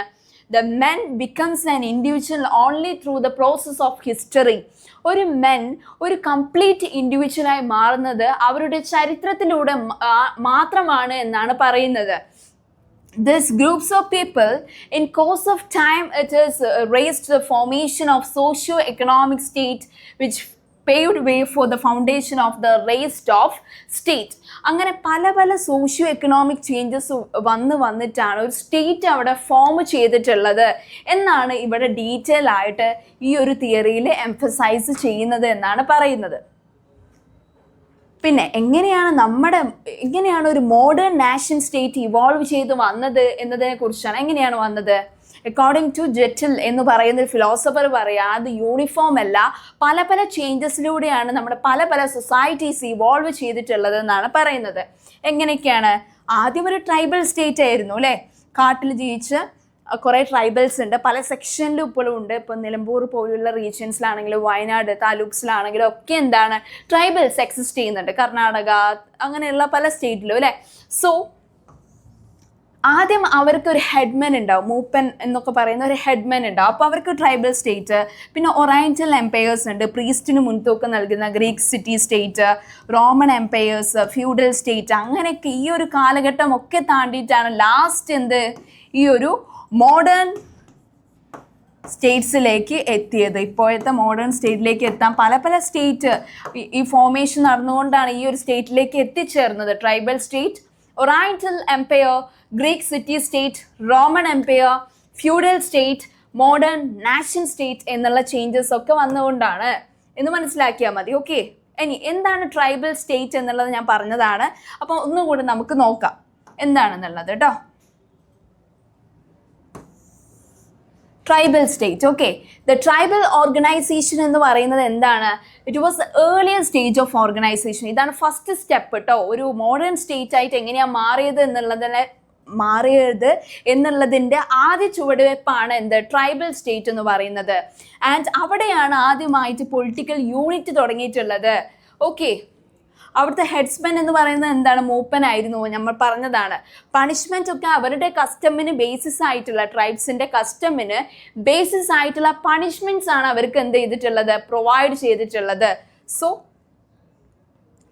അവർക്ക് റിട്ടേൺ ആയിട്ടുള്ള നിയമങ്ങളൊന്നും ഇല്ലായിരുന്നു, എഴുതപ്പെട്ടിട്ടുള്ള നിയമങ്ങളൊന്നും അവർക്ക് ഇല്ലായിരുന്നു. കസ്റ്റംസ് ആൻഡ് ട്രഡീഷൻസ്, അവരുടെ റിലീജിയസ് കസ്റ്റംസിന് ഇമ്പോർട്ടൻസ് കൊടുത്തിട്ടുള്ള നിയമങ്ങളായിരുന്നു അവിടെ എക്സിസ്റ്റ് ചെയ്തിട്ടുണ്ടായിരുന്നത്. ഓക്കെ, പവർഫുൾ ആയിട്ടുള്ള ആളുകൾ വീക്ക് ട്രൈബ്സിനെ സപ്രസ് ചെയ്യുകയും അതുപോലെ തന്നെ ആ സപ്രസ് ചെയ്യുന്ന ആളാണ് അവിടെ ലീഡറായി മാറുന്നത്. ആ ഒരു ഇത് മാത്രം സിമ്പിളായിട്ട് മനസ്സിലാക്കിയാൽ മതി ട്രൈബൽ സ്റ്റേറ്റിനെ കുറിച്ച്. എന്താണ് next empire? It is oriental empire ആണ്. എന്താണ് ഒറൈന്റൽ എംപയർ എന്നുകൊണ്ട് ഉദ്ദേശിക്കുന്നത്? It is the tribe settled in the place where they could get food, water for them, grassland for the cattle and climate which better suited them. എന്ന് വെച്ചാൽ പണ്ട് കാലഘട്ടത്ത് കൂടുതലായിട്ട് നാടോടികളായിട്ടുള്ള ആളുകളായിരുന്നു എക്സിസ്റ്റ് ചെയ്തത് അല്ലേ. എന്ന് വെച്ചാൽ ഓരോ പ്രകൃതിദത്തമായിട്ട് ഓരോ ദുരന്തങ്ങൾ ഉണ്ടാകുമ്പോൾ ഒരു ഡിപ്പെൻഡ് ചെയ്യുന്നത് എങ്ങനെയാണ്? ആ ഒരു കാടിനെയൊക്കെ ആയിരിക്കും. പക്ഷെ ആ കാട് ഫുള്ളും ഒലിച്ചു പോയാൽ എന്താക്കും? അവർ മറ്റൊരു സെറ്റിൽമെൻറ്റ്സ് തേടിപ്പോവും അല്ലേ. അവിടെ ഫുഡും കറക്റ്റ് വാട്ടറും അതുപോലെ തന്നെ അവർക്ക് ലൈവ്ലിഹുഡ് എക്സിസ്റ്റ് ചെയ്യാനുള്ള ഗ്രാസ് ലാൻഡ്സ് ഒക്കെ ലഭിക്കുമ്പോൾ അവരവിടെ തന്നെ സെറ്റിൽ ആവും, പെർമനൻറ്റ് സെറ്റിൽമെൻറ്റ് ഉണ്ടാവും അല്ലേ. സോ അവിടെ ഒരു ട്രൈബൽ സെൻറ്റർ, ഒരു കിങ്ഡം ഉണ്ടാവും, ബിഗ് എംപയേഴ്സ് ആയി മാറും. അങ്ങനെയാണ് വലിയ വലിയ എംപയേഴ്സ് ഇന്ത്യയിൽ വന്നത് എന്നുള്ളതാണ് ഇവിടെ പറയുന്നത്. ബിഗ് എംപയേഴ്സ് പിന്നെ ഓരോ നദിയുടെ കരയിൽ ബാങ്ക്സിലാണ് എക്സിസ്റ്റ് ചെയ്തത് എന്ന് നമ്മൾ പറയാറുണ്ട് അല്ലേ. ഇപ്പോൾ Indus, Ganga, Kaveri, Vaigai in India, in the valley of Havan Ho and Yang Tse King in China, Euphrates, Tigris in Mesopotamia, Nile in Egypt. അതൊക്കെ എങ്ങനെയാണ്? വലിയ വലിയ ബിഗ് എംപയേഴ്സ് നിലനിന്നിട്ടുള്ള ഓരോ റിവർ ബാങ്ക്സ് ആണ്. അങ്ങനെയാണ് ആളുകൾ മൾട്ടിപ്ലൈ ചെയ്ത് ഇതിനെയൊക്കെ സപ്പോർട്ട് ചെയ്യാൻ തുടങ്ങി. അവിടെ കാസ്റ്റ് ഡിസ്ക്രിമിനേഷൻ വരാൻ തുടങ്ങി. ഓക്കെ, പിന്നെ ഗ്രീക്ക് സിറ്റി സ്റ്റേറ്റ് എങ്ങനെയാണ് ഫോം ചെയ്തത് എന്ന് നോക്കിയാലോ. It is Greek city-states were originated on the basis of certain clans and tribes. And എന്ന് വെച്ചാൽ ചില ട്രൈബ്സിലുള്ള ആളുകൾ ആണ് ഗ്രീക്ക് സിറ്റി സ്റ്റേറ്റ്സ് ഫോം ചെയ്യാൻ കാരണം എന്നാണ് പറയുന്നത്. ഓക്കെ, ഈ ഒരു സ്മോൾ സ്റ്റേറ്റ് നമ്മൾ വിളിക്കുന്ന സിറ്റി സ്റ്റേറ്റ്സ് എന്നാണ്. എപ്പോഴാണ് ഈ ഒരു സിറ്റി സ്റ്റേറ്റ് ഫോം ചെയ്തത് എന്ന് ചോദിക്കുമ്പോൾ it is in the 4th and 5th century BC exist ചെയ്തിട്ടുള്ളത്. ഇറ്റ് ഈസ് ആ ഒരു സിറ്റി സ്റ്റേറ്റ് എന്ന് പറയുമ്പോൾ കുറേ ജനസംഖ്യ ആളുകളുള്ളതാണോ? അല്ലേ. They were small in size and population, കുറച്ച് ആളുകളെ ഉണ്ടാവുള്ളൂ. Same could be governed well. Okay, they believed in direct democracy. ആളുകൾക്ക് ഡയറക്റ്റ്ലി ആളുകളെ എലക്ട് ചെയ്യുന്ന ഒരു റെപ്രസെൻറ്റേറ്റീവ് അല്ലെങ്കിൽ ഡെമോക്രസി ആയിരുന്നു അവിടെ ഓരോ പൗരനും ഒരു സോൾജറാണ്, ജഡ്ജാണ് and also member of the governing assembly ആണ് എന്നാണ് പറയുന്നത്. ഓക്കെ, എന്ന് വെച്ചാൽ അക്കോർഡിംഗ് ടു എഡ്മണ്ട് ബർക്ക് എന്ന് പറയുന്ന ഫിലോസഫർ പറയുകയാണ്, ഗ്രീക്ക് സിറ്റി സ്റ്റേറ്റ് എന്ന് പറയുമ്പോൾ എല്ലാ ഫീൽഡിലും ഒരു പാർട്ട്ണർഷിപ്പ് ഉണ്ടാവും. അവിടെയുള്ള ആളുകൾക്കും അവിടെ റൂൾ ചെയ്യുന്ന ആളുകൾക്കും. It is A partnership in all science and A partnership in all art and in all virtue and in every virtue, in all perfection. അതിലൊക്കെ ഒരു പാർട്ട്ണർഷിപ്പ് ഉണ്ടായിരിക്കും. And there was no difference between state and society. അവിടെ സ്റ്റേറ്റും സൊസൈറ്റിയും തമ്മിൽ ഒരു ഡിഫറൻസും ഇല്ല, രണ്ടും ഒരുമിച്ചാണ് അവർ ഭരിക്കാറുള്ളത്. So society was divided into master and slave. പിന്നെന്താണ്, അവിടെ വലിയ ആളുകൾ മാസ്റ്റർ എന്നും അതുപോലെ തന്നെ താഴെ തട്ടിൽ അവർ അടിച്ചമർത്തുന്ന ലോ സെക്ഷനെ സ്ലേവ്സ് എന്നും കണക്കാക്കുന്നു. അതുപോലെ അപ്പർ ക്ലാസ്സിലുള്ള സ്ട്രാറ്റനെ, ദ അഡൽട്സ് ഓഫ് അപ്പർ സ്ട്രാറ്റനെ സിറ്റിസൺസ് എന്നാണ് വിളിക്കാറ്, who had rights to vote. Upper സ്ട്രാറ്റയിൽ ജീവിക്കുന്ന ആളുകൾക്ക് വോട്ട് ചെയ്യാനുള്ള അവകാശവും ഉണ്ടായിരുന്നു. What about the slaves, woman and children and foreigners has no right to vote at that time. Okay, no national sentiment dispute with each city state could not form a nation state for all. എന്ന് വെച്ചാൽ ഇങ്ങനെ കച്ചറയും disputes ഒക്കെ ഉണ്ടായ ഒരു സ്റ്റേറ്റിന് എങ്ങനെ ഒരു nation state ആയിട്ട് exist ചെയ്യാൻ പറ്റും എന്നുള്ള ഒരു ക്വസ്റ്റ്യൻ മാർക്കായിട്ട് എക്സിസ്റ്റ് ചെയ്തു എന്നാണ് പറയുന്നത്. Okay, what about the Roman empire? എന്താണ് റോമൻ എംപയർ, എങ്ങനെയാണ് എക്സിസ്റ്റ് ചെയ്ത് വന്നത് എന്ന് നോക്കിയാലോ? It is revealed that through history the Greek attained quality idealism and genius through their small city state. ഓക്കെ, അവർ കൂടുതലായിട്ട് അവർ ക്വാളിറ്റി ഗെയിൻ ചെയ്ത് ചെറിയ സിറ്റി സ്റ്റേറ്റിൽ നിന്ന് നാഷൻ സ്റ്റേറ്റിലേക്ക് മാറിയതാണ് ഗ്രീക്ക് സിറ്റി എന്ന് പറയുന്നത്. Roman succeeded through their mighty empire. വലിയൊരു എംപയർ ബേസിസിലാണ് അവർ വളർന്നു വന്നത്. The state of Rome pass through three state എന്ന് പല സ്റ്റേറ്റും കൈമാറി ഓരോ സ്റ്റെപ്പ് ബൈ സ്റ്റെപ്പ് ചെയ്തിട്ടാണ് ഒരു വലിയ നാഷനായി മാറിയത് എന്നാണ് പറയുന്നത്. First monarchy, then republic, then it will become a empire. അല്ലേ, മൊണാർക്കിയിൽ നിന്ന് എംപയറിലേക്കാണ് അത് ഫോം ചെയ്തത്. Like a Greek, Roman also started with city states. ആദ്യം ഗ്രീക്ക് പോലെ തന്നെ റോമും ആദ്യം എന്തായിട്ടാണ് ഫോം ചെയ്തത്? ഒരു സിറ്റി സ്റ്റേറ്റ് ആയിട്ടാണ് ഫോം ചെയ്തിട്ടുള്ളത്. And it lasted during 753 to 510 BC. Okay, അത് എത്ര വരെയാണ് ഉണ്ടായിരുന്നത്? 753 അല്ലെ 510 BC വരെ അത് എക്സിസ്റ്റ് ചെയ്തു. സിറ്റി സ്റ്റേറ്റ് ആയിട്ട് റോം എക്സിസ്റ്റ് ചെയ്തു അല്ലേ. ആൻഡ് ഡ്യൂറിങ് ദിസ് പീരീഡ്, ഈ പീരീഡിലാണ് മൊണാർക്കി അവിടെ എക്സിസ്റ്റ് ചെയ്തത്. ആസ് എ ഫോം ഓഫ് ഒരു ഗവൺമെൻറ് ബേസിസിലുള്ള ഒരു സിസ്റ്റം അവിടെ എക്സിസ്റ്റ് ചെയ്യാൻ തുടങ്ങി. ആ ഒരു ഇതിൽ എന്താണ്, ഗവൺമെൻറ് ഫോം ചെയ്തപ്പോൾ ഒരു കിങ്ങിനെ എലക്ട് ചെയ്തു. ആ കിങ് ആണ് അവിടെ ജഡ്ജ് അല്ലെങ്കിൽ മൊണാർക്ക് അല്ലെങ്കിൽ chief priest of the community എന്ന് പറയുന്നത്. ഓക്കെ, ആ ഒരു കമ്മ്യൂണിറ്റിയിൽ എത്ര ആളുകൾ ഉണ്ടാവും? ഒരു 300ഓളം മെമ്പേഴ്സ് ഉണ്ടാവും കേട്ടോ ആ കിങ്ങിൻ്റെ കൗൺസിലിൽ. ഓക്കെ, അതുപോലെ തന്നെ ആ ഒരു ടൈമിൽ നോബിൾസിനെ നമ്മൾ പറയുന്ന പേര് എന്ന് പറയുന്ന പെട്രീഷ്യൻസ് എന്നാണ്. They had a share in the political അതോറിറ്റിയിൽ ഒരു ഷെയർ ഉണ്ടാവും ആർക്ക്? ഈ ഒരു പെട്രീഷ്യൻസിന് എന്നാണ് പറയുന്നത്. പിന്നെ the landless and property less commoners എന്ന് വെച്ചാൽ ഈ സ്വന്തമായിട്ട് നിലങ്ങളൊന്നും ഇല്ലാത്ത ആളുകളെ അവർ വിളിക്കുന്നത് പ്ലിബിയൻസ് എന്നായിരുന്നു. ഓക്കെ, അവിടെ ഭരിക്കുന്ന നോബിൾസിന് നമ്മൾ പാട്രീഷ്യൻസ് എന്ന് പറയുമ്പോൾ സ്വന്തമായിട്ട് ലാൻഡോ അതുപോലെ ഹൗസോ ഒന്നും ഇല്ലാത്ത ആളുകളെ പ്ലിബിയൻസ് എന്നാണ് പറയുക. They had no share at the beginning and but acquired the privilege later on. Okay, അങ്ങനെ പിന്നെ മൊണാർക്കി 510 BC മൊണാർക്കി അവിടുന്ന് പോയിട്ട് പിന്നെ റിപ്പബ്ലിക് നാഷനായിട്ട് റോം മാറി. Civil as well as military powers were in the hands of council who were elected annually. വർഷങ്ങൾ തോറും ഓരോ രാജാക്കന്മാരെ അവരെന്ത് ചെയ്യും? റൂൾ ചെയ്യാൻ തിരഞ്ഞെടുക്കും. അപ്പോൾ ആ ഒരു തിരഞ്ഞെടുക്കുന്ന ആ രാജാവിൻ്റെ കയ്യിലായിരിക്കും ആ ഒരു നാഷൻ്റെ സിവിൽ ആൻഡ് മിലിറ്ററി പവേഴ്സ് അടങ്ങിയിട്ടുണ്ടാവുക. And the patricians control. Patricians എന്ന് പറയുന്നത് ആരെയാണ്? നോബിൾസ് ആണ് ആ ഒരു അഡ്മിനിസ്ട്രേഷൻ ഫുള്ള് ഭരിക്കുന്നത് അല്ലേ. Okay, there was fight against each other to control the political power. ആരാണ് ഭരിക്കുന്നത്, ആരാണ് ഇത് അധികാരത്തിൽ വരുന്നത് എന്നതിനെ കുറിച്ച് എപ്പോഴും ഒരു കോൺഫ്ലിക്റ്റ് അവിടെ റോമിൽ എക്സിസ്റ്റ് ചെയ്തിരുന്നു. ഓക്കെ, പിന്നെ finally the 2 class groups united together into one citizen body. അങ്ങനെ 2 class ഗ്രൂപ്പ് അല്ലേ ഒരു സിറ്റിസൺ ബോഡി ആയിട്ട് മാറുകയാണ് ചെയ്തത്. in order to share equal political and civil rights. അങ്ങനെയാണ് റോമൻ എംപയറിലേക്ക് വന്നത്. മൊണാർക്കി അല്ലേ, മൊണാർക്കി റൂളും അതൊക്കെ കഴിഞ്ഞിട്ട് എന്താണ് ഒരു റോമൻ എംപയറിലേക്ക് മൊണാർക്കി റിപ്പബ്ലിക് എല്ലാം കൂടെ ഒന്നു ചേർന്ന ഒരു ബിഗ് എംപയർ ആയിട്ട് മാറുകയാണ് ഏതിൽ ചെയ്തത്? റോമിൽ വന്നിട്ടുള്ള വലിയ ചേഞ്ചസ് എന്ന് പറയുന്നത്. അവരുടെ മേജർ സ്റ്റേറ്റ് റിലീജിയൻ എന്ന് പറയുന്നത് തന്നെ ക്രിസ്ത്യാനിറ്റി ആയിരുന്നു. ഓക്കെ, ദ ഗ്രീക്ക് ഐഡിയൽസ് എന്ന് പറയുന്നത് എന്തിനൊക്കെ മുൻതൂക്കം കൊടുത്തിട്ടാണ് അവരുടെ അഡ്മിനിസ്ട്രേഷൻ അവർ ഫോം ചെയ്തത്? Mainly it is liberty, democracy and local ഇൻഡിപെൻഡൻസിന് മുൻതൂക്കം കൊടുത്തിട്ടാണ് അവരുടെ റൂള് മുന്നോട്ട് കൊണ്ടുപോയിരുന്നത് എന്നാണ് പറയുന്നത്. And the Roman secured unity without democracy. ഒരു ജനാധിപത്യപരമായിട്ടുള്ള ഒരു റൂൾ അവിടെ എക്സിസ്റ്റ് ചെയ്തിരുന്നില്ല. പക്ഷേ അവിടെ എന്താണ്, ഒരു യൂണിറ്റി എക്സിസ്റ്റ് ചെയ്തു. പക്ഷെ അവിടെ എന്തില്ല, ജനാധിപത്യപരമായിട്ടുള്ള ഒരു രാജ്യത്തിന് അവർ മുൻതൂക്കം നൽകിയിരുന്നില്ല എന്നാണ് പറയുന്നത്. അപ്പോൾ എന്താണ് ഫ്യൂഡൽ സ്റ്റേറ്റ് എന്ന് പറയുന്നത്?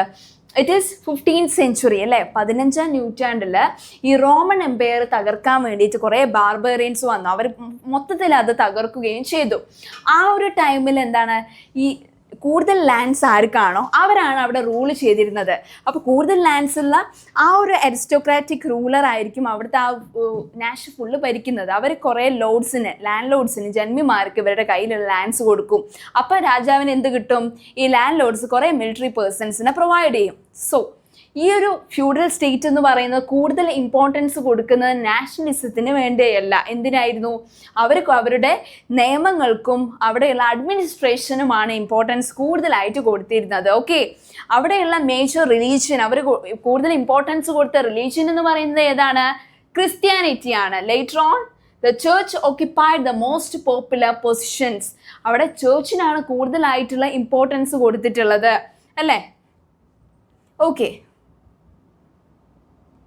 എന്ന് വെച്ചാൽ ഈ ചേർച്ചിന് കൂടുതൽ ഈ സ്റ്റേറ്റിനെ തന്നെ കൺട്രോൾ ചെയ്യാനുള്ള പവറും ഉണ്ടായിരുന്നു എന്നാണ് പറയുന്നത്. ഓക്കെ, അതുകൊണ്ട് തന്നെ ചേർച്ച് എന്ന് പറയുന്നത് ആ ഒരു ഫ്യൂഡൽ സ്റ്റേറ്റ് ആയിട്ടുള്ള റോമിലാണെങ്കിൽ ഗ്രീക്ക് ആണെങ്കിൽ വളരെ പവർഫുൾ ആയിട്ടുള്ള ഓതോറിറ്റി ആയിട്ട് എക്സിസ്റ്റ് ചെയ്തു എന്നാണ് പറയുന്നത്.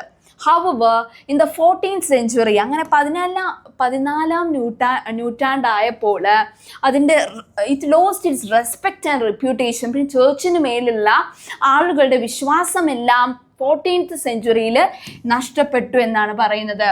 It was feudalism which gave the people of Europe comparative peace and protection and preserves the machinery of the state.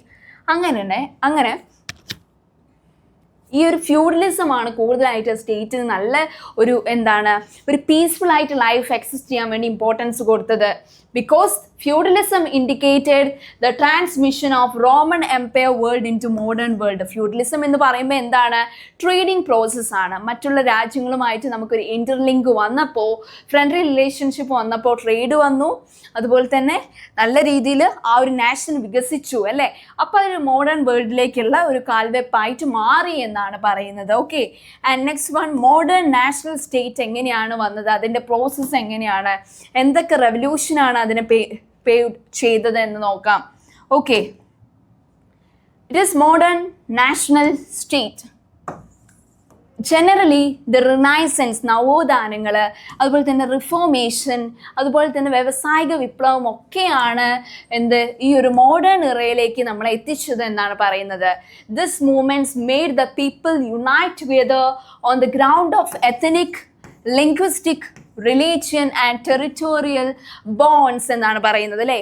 ഇത് ആളുകളെ അല്ലെ മറ്റ് റിലീജിയൻ ബേസിസിലും irrespective of the religion basis, territorial bonds, linguistic ethnicity എല്ലാവരെയും ഒന്നിക്കാൻ വേണ്ടി അത് ദായി എന്നാണ് പറയുന്നത്. ഒരു നാഷൻ സ്റ്റേറ്റ് ആയിട്ട് മാറി, പല പെർട്ടിക്കുലർ പീസസ് ആയി മാറിയ ആളുകളെ ഒന്നിപ്പിക്കാൻ, അത് റിലീജിയൻ നോക്കാതെ, എത്തനിക്സ് നോക്കാതെ, ലിംഗ്വിസ്റ്റിക് റെസ്പെക്റ്റീവായിട്ട് നോക്കാതെ എല്ലാവരെയും ഒന്നിപ്പിക്കാനുള്ള ഇത് കൊണ്ടുവന്നു ഈ ഒരു റെവല്യൂഷൻ, റിഫോർമേഷൻ ഒക്കെ അല്ലേ? As a result, feudal state began to fall and give rise to modern nation state. അങ്ങനെ ഫ്യൂഡലിസം അവിടെ തകർന്നു വീണു. മോഡേൺ നാഷൻ സ്റ്റേറ്റിന്റെ ഒരു ഡെവലപ്മെന്റ് ആണ് ഇവിടെ പറയുന്നത്. And there were disputes among the feudal state. Feudal സ്റ്റേറ്റിന്റെ ഉള്ളിൽ പലതരത്തിലുള്ള കോൺഫ്ലിക്ട്സും എക്സിസ്റ്റ് ചെയ്തിട്ടുണ്ടായിരുന്നു. Further there were dispute among the feudal state. പിന്നെന്താണ്, ജനറൽ ആയിട്ടുള്ള ഡിസോർഡറും കൺഫ്യൂഷനും എല്ലാ രീതിയിൽ expand ചെയ്തു. The use of gunpowder and national taxation, standing army was made independent upon the feudal nobility, and it did diminish the political importance of feudal state. അപ്പോൾ കൂടുതലായിട്ട് gun പൗഡറിന് ഒരു disorder, confusion ഒക്കെ നിലനിന്ന ഒരു പൊളിറ്റിക്കൽ സ്ട്രക്ചറിന് ഒരു മാറ്റം വരികയാണ് ചെയ്തത്. ഒരു ഓർഡറിങ്ങിലേക്ക് വന്നു ഒരു മോഡേൺ സ്റ്റേറ്റ് വന്നപ്പോൾ അല്ലേ? ഫ്യൂഡൽ സ്റ്റേറ്റ് എന്ന് പറയുമ്പോൾ ഓറിന് മാത്രം ഇമ്പോർട്ടൻസ് കൊടുക്കുന്ന ഒരു സ്റ്റേറ്റ് ആയിരുന്നു അല്ലേ. വെറുതെ ടാക്സ് ഒക്കെ പ്രൊവൈഡ് ചെയ്ത ആളുകളെ വെറുതെ അല്ലേ സപ്രസ് ചെയ്ത് ഒരു കാസ്റ്റ് സിസ്റ്റം ഒക്കെ എക്സിസ്റ്റ് ചെയ്ത പീരീഡ് ആയിരുന്നു ഫ്യൂഡൽ സിസ്റ്റം എങ്കിൽ ഒരു മോഡേൺ എറയിലേക്ക് വന്നപ്പോൾ വലിയ തരത്തിലുള്ള ഡ്രാസ്റ്റിക് ചേഞ്ചസ് ആണ് വന്നിട്ടുള്ളത് എന്നാണ് പറയുന്നത്. പിന്നെ ആളുകൾ ഈ ഒരു റെവല്യൂഷനിലൂടെ ആളുകൾ അവരുടെ സൈലൻസ് ബ്രോക്ക് ഔട്ട് ചെയ്ത് മുന്നോട്ട് വരാൻ തുടങ്ങി. അവരുടെ റൈറ്റ്സിനെ കുറിച്ചും അവകാശങ്ങളെ കുറിച്ചും കൂടുതലായിട്ട് അവർ ബോധവാന്മാരാവാൻ തുടങ്ങി എന്നാണ് പറയുന്നത്. അതാണ് ഫ്രഞ്ച് റെവല്യൂഷൻ പോലുള്ളത് വന്നപ്പോൾ ലിബർട്ടി, ഇക്വാളിറ്റി, ഫ്രറ്റേണിറ്റി പോലുള്ള ഒബ്ജക്റ്റീവ്സിന് വേണ്ടി അവർ പോരാടി അത്തരം എയിംസ് ഒക്കെ അവർ നേടിയെടുത്തത്. ഓക്കെ, അപ്പോൾ എങ്ങനെയാണ് നമ്മുടെ ഇന്ത്യൻ സ്റ്റേറ്റ് ഫോം ചെയ്തത് അതിനെക്കുറിച്ച് മക്കൾക്ക് അറിയോ? അപ്പോൾ അതിനെക്കുറിച്ച് നിങ്ങൾ അറിഞ്ഞിരിക്കണം. മറ്റുള്ള സ്റ്റേറ്റിനെ കുറിച്ച് അറിഞ്ഞില്ലെങ്കിലും നമ്മൾ നമ്മുടെ സ്റ്റേറ്റും എങ്ങനെയാണ് ഡെവലപ്പ് ചെയ്ത് വന്നിട്ടുള്ളത് എന്ന് അറിയണം. ഓക്കെ, അപ്പോൾ നമ്മൾ ഓരോ സ്റ്റേറ്റിലും എന്തൊക്കെ ചേഞ്ചസ് ആണ് സിറ്റി സ്റ്റേറ്റിൽ, അതുപോലെ തന്നെ രാജ്യങ്ങൾ എങ്ങനെയാണ് ഒരു ചെറിയ ട്രൈബിൽ നിന്ന് ഒരു നാഷണൽ സ്റ്റേറ്റിലേക്ക് ആയത് എന്നുള്ളത് നമ്മൾ പഠിച്ചു കഴിഞ്ഞു അല്ലേ. സോ നമ്മുടെ ഈ ഒരു രാജ്യം ഡെവലപ്പ് ചെയ്യുമ്പോൾ ഏതൊക്കെ റൈറ്റേഴ്സ് ആണ് ഉള്ളതെന്നെ കുറിച്ച് കറക്റ്റായിട്ടുള്ള റെക്കോർഡ്സ് ഒന്നും നിലവിലില്ല കേട്ടോ. But in Kautilya in Arthashastra refers to the origin of state only incidentally during a discussion of species among themselves അല്ലേ. അപ്പോൾ അർത്ഥശാസ്ത്ര എന്ന് പറയുന്ന ബുക്കിൽ കൗഡല്യാണ് കുറച്ച് നമ്മുടെ എവല്യൂഷണറി തിയറിനെ കുറിച്ച് കുറച്ച് ഇമ്പോർട്ടൻസ് കൊടുത്തിട്ടുള്ളത്. It also argues that government came into existence to counter the law of the jungle. ഈ ജംഗിൾസിലൊക്കെ എക്സിസ്റ്റ് ചെയ്യുന്ന ചില സെക്ഷൻ ഓഫ് ട്രൈബ്സിൻ്റെ ഇതിലാണ് പലതരത്തിലുള്ള ലോസ് വന്നിട്ടുള്ളത്. The Mahavastu biography of Buddha also mentioned about the king. ഓരോ രാജാവിനെ കുറിച്ച് മെൻഷനിങ് ബുദ്ധൻ്റെ ബയോഗ്രഫി മഹാവസ്തു എന്ന് പറയുന്ന ആ ബുക്കിലും ഉണ്ടായിരുന്നു. അങ്ങനെയൊക്കെയാണ് നമുക്ക് എങ്ങനെയാണ് സ്റ്റേറ്റ് ഡെവലപ്പ് ചെയ്തതിനെ കുറിച്ചുള്ള ഐഡിയ ഒക്കെ കിട്ടിയത്. ഓക്കെ, അപ്പോൾ ഗ്രീൻ എന്ന് പറയുന്ന ഒരു ഫിലോസഫറിന്റെ പോയിന്റ് ഓഫ് വ്യൂ കേൾക്കാം എങ്ങനെയാണ് നമ്മുടെ ഇന്ത്യൻ സ്റ്റേറ്റ് ഫോം ചെയ്തത് എന്നുള്ളത് കേട്ടോ. It is The ancient Indian state was nothing but an irresponsible tax collecting machinery. അപ്പോൾ അദ്ദേഹം പറയാണ് ഒരു അഡ്മിനിസ്ട്രേഷനോ ഒന്നും നിലനിന്നിരുന്നില്ല. ആളുകളെ താഴെ തട്ടിലുള്ള ആളുകളെ ടാക്സ് ഇമ്പോസ് ചെയ്തിട്ട് അവരെങ്ങനെ സപ്രസ് ചെയ്ത് നിർത്തിയിട്ട് വീക്കർ സെക്ഷന് മുകളിൽ ഒരു പവർ ഗെയിൻ ചെയ്യാൻ മാത്രം നോക്കുന്ന ഒരു പവർഫുൾ സെക്ഷനെ മാത്രമായിരുന്നു അന്നത്തെ കാലഘട്ടത്തിൽ കണ്ടിട്ടുണ്ടായിരുന്നത് ഇന്ത്യൻ റീജിയൻ എക്സിസ്റ്റ് ചെയ്യുമ്പോൾ എന്നാണ് പറയുന്നത്. ആൻഡ് ടാക്സസ് വെയർ കളക്റ്റഡ്, അതാണ് പറയുന്നത്. ഒരു ലോ ബേസിസിലും അല്ലാതെ ടാക്സ് കളക്ട് ചെയ്ത് താഴെ തട്ടിലുള്ള ആളുകളെ അടിച്ചമർത്തുന്ന രീതിയായിരുന്നു ഇന്ത്യൻ സ്റ്റേറ്റ് ഫോം ചെയ്യുന്ന ആ കാലഘട്ടത്തിൽ കണ്ടിരുന്നത് എന്നാണ് പറയുന്നത് അല്ലേ. സൂപ്പർസ്റ്റീഷ്യസ് ആയിട്ടുള്ള കാലഘട്ടം. ആ ഒരു ടൈമിൽ കറക്റ്റായിട്ടുള്ള ഒരു ഇതില്ല, ലോ സിസ്റ്റം ഇല്ലായിരുന്നു. പിന്നെ എങ്ങനെ ഫോം ചെയ്ത് വന്നതാണ് എന്ന് പറയുന്നതും ഉണ്ട്. സോ ജസ്റ്റിസ് സിസ്റ്റം എന്ന് പറയുന്നത് എന്താണ്? It is an delivery of adjudication of justice which later on came be through the complaint in loyal court hall. Okay, അങ്ങനെയാണ് പല സ്റ്റേജസ് വന്നത് എന്നാണ് പറയുന്നത്. എങ്ങനെയാണ് മെയിൻലി ഒരു റെപ്രസെൻറ്റേഷൻ നമ്മുടെ ഡെമോക്രസി എങ്ങനെയാണ് കൂടുതൽ സിറ്റി സ്റ്റേറ്റിൽ എലക്ഷൻ ഇമ്പോർട്ടൻസ് കൊടുത്ത് റൂളറിനെ എലക്ട് ചെയ്യാൻ വേണ്ടി തുടങ്ങിയത്? It is Greek city States നോക്കുമ്പോൾ ഓരോരുത്തർക്ക് എന്തുണ്ട്, നമ്മുടെ കേരള അല്ലെ ക്ലിഫ് ഹൗസ് ഉണ്ട് ചീഫ് മിനിസ്റ്ററിന് ഇതാക്കാൻ അല്ലേ. അതുപോലെ തന്നെ ഓരോ പ്രൈം മിനിസ്റ്റേഴ്സും അവിടെയുള്ള റൂളേഴ്സിന് എന്തുണ്ട്, അവരുടെ പവർ കൈകാര്യം ചെയ്യാനുള്ള ഹൗസസ് ഉണ്ട്. അപ്പോൾ നോക്കിക്കേ, ഗ്രീക്ക് സിറ്റി സ്റ്റേറ്റ് ഡെവലപ്പ് ചെയ്തത് എപ്പോഴാണെന്നാണ് ടീച്ചർ പറഞ്ഞത്? 4th and 5th സെഞ്ചുറിയിലാണ് അല്ലേ. The city state didn't have A similar ഒരു ഗവൺമെൻറ് ഒന്നും ആദ്യം ഇല്ലായിരുന്നു. അവർ ഡയറക്റ്റ് ഡെമോക്രസിയാണ്, പിന്നെയാണ് ഗവൺമെൻറ് ഒക്കെ വന്നതെന്ന് പറഞ്ഞതാണ്. അവിടെ സെനറ്റ് എന്നാണ് പറയുക, ഈ nominated members of the king. Whereas in the assembly elected members were present. എവിടെയാണ് സെനറ്റ് എന്ന് പറയുന്നത്? അവിടെയാണ് എലക്ട് ചെയ്യപ്പെട്ട ഈ ഒരു മെമ്പേഴ്സൊക്കെ കറക്റ്റായിട്ട് അറ്റൻഡ് ചെയ്യുന്നത്. ഓക്കെ, അപ്പോൾ റെപ്രസെൻറ്റേഷൻസ് നമ്മൾ പറഞ്ഞതാണ് കൂടുതലായിട്ട് ഇവിടെ ഇമ്പോർട്ടൻസ് കൊടുത്തുകൊണ്ടുള്ള ഒരു ഇത് അല്ലേ. ആദ്യം ഡയറക്റ്റ് ഡെമോക്രസിയാണ് എല്ലാ റീജിയൻസിലും എക്സിസ്റ്റ് ചെയ്തത്. പിന്നെ ആളുകൾ എല്ലാ അഡ്മിനിസ്ട്രേഷനിലും ഒരു ഡിസോർഡർ ആയിട്ട് കൈകാര്യം ചെയ്യുമ്പോൾ അതിനൊരു ഓർഡറിങ് ഇല്ല അല്ലേ.